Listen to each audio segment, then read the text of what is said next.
Suppose you wanted to build the perfect dog from scratch. What would be the key ingredients in the recipe? Loyalty and smarts would be musts. Cute would be as well, perhaps with gentle eyes and a curly, bushy tail that wags in joy, just in anticipation of your appearance. And you might toss in a mutt-like mottled fur that seems to scream out, "I may not be beautiful, but you know that I love you and I need you." The thing is that you needn't bother building this. Lyudmila Trut, one of the authors of this book, and Dmitri Belyaev have already built it for you. The perfect dog. Except it's not a dog. It's a fox. A domesticated one. They built it quickly, mind-bogglingly fast for constructing a brand new biological creature. It took them less than 60 years, a blink of evolutionary time compared to the time it took our ancestors to domesticate wolves to dogs. They built it in the often unbearable minus 40 degrees Fahrenheit cold of Siberia, where Lyudmila and, before her, Dmitri have been running one of the longest, most incredible experiments on behavior and evolution ever devised.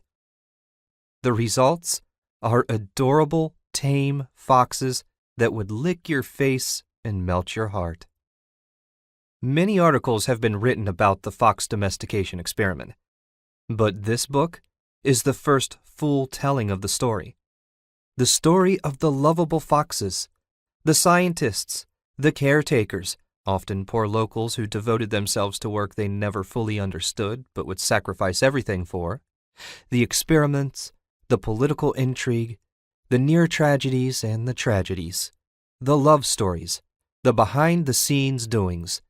They're all in these pages. It all started back in the 1950s, and it continues to this day. But for just a moment, travel with us to 1974. One clear, crisp spring morning in that year, with the sun shining on the not yet melted winter snow, Lyudmila moved into a little house on the edge of an experimental fox farm in Siberia with an extraordinary little fox named Pushinka, Russian for tiny ball of fuzz. Pushinka was a beautiful female with piercing black eyes, silver-tipped black fur, and a swatch of white running along her left cheek. She had recently celebrated her first birthday, and her tame behavior and dog-like ways of showing affection made her beloved by all at the fox farm. Lyudmila and her fellow scientist and mentor Dmitri Belyaev had decided that it was time to see whether Pushinka was so domesticated that she would be comfortable making the great leap to becoming truly domestic. Could this little fox actually live with people in a home?